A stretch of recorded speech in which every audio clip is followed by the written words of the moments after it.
কষ্ট হয় যখন অনেক অনেক পরিশ্রম করেও অনেক অনেক পড়াশোনা করেও বাজেভাবে ব্যর্থ হতে হয়। তুমি হয়তো প্রচুর পরিশ্রম করেছিলে, হয়তো প্রচুর পড়াশোনা করেছো, কিন্তু দিন শেষে তুমি তোমার কাঙ্ক্ষিত সাফল্য অর্জন করতে পারোনি।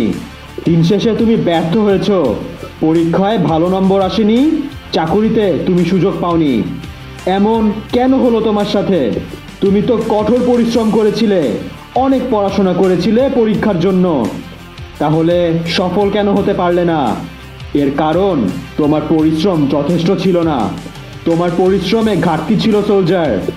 আরও কঠোর পরিশ্রম করা লাগবে তোমার যদি তোমার লক্ষ্যে সফল হতে চাও। দেখো সোলজার, হাল ছেড়ে দেওয়া অনেক সহজ, কিন্তু হাল ছেড়ে দিলে তোমার জীবনে কোনো লাভই হবে না, ব্যর্থতায় ডুবে মরতে হবে তোমাকে। খুব কম মানুষই আছে যারা কিনা ব্যর্থতা সহ্য করে উঠে দাঁড়াতে পারে, কিন্তু যারা উঠে দাঁড়ায় তারাই কোনো না কোনো দিন অবশ্যই সফল হবে। তাই সোলজার, পরিশ্রমের পরিমাণ বাড়াও। অনেক পরিশ্রম করেও যদি সফল না হও, তাহলে আরও বেশি পরিশ্রম করো। 5 ঘন্টা পড়াশোনা করেও যদি না হয়, তাহলে 10 ঘন্টা পরিশ্রম করো। তোমার সফল হওয়ার যেই স্বপ্ন, সেটা সত্যি করেই ছাড়ো।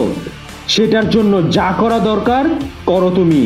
আরও বেশি পরিশ্রমী বানাও নিজেকে, সাফল্য আসবেই।